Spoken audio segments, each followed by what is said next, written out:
For 2017, the Porsche 718 Cayman S received a whole host of updates. This includes a new engine, new styling and even a slight name change. Gone is the wonderful 3.4-liter naturally aspirated flat 6. In its place is a torquey turbocharged 2.5-liter mill. You may not like the sound, but it's hard to argue with the results. The current car is both quicker and faster than the old one, hitting 60 miles per hour in just 4.4 seconds. That's a factory number. Porsche has been known to underrate things like that. This particular car is loaded with a number of go-fast goodies.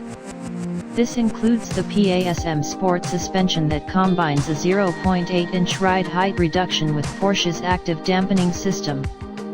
It's also equipped with the Sport Chrono package, torque vectoring, and a smaller diameter GT Sport steering wheel. While it may be missing things like full power seats and keyless entry and ignition, those things don't matter when it comes to performance.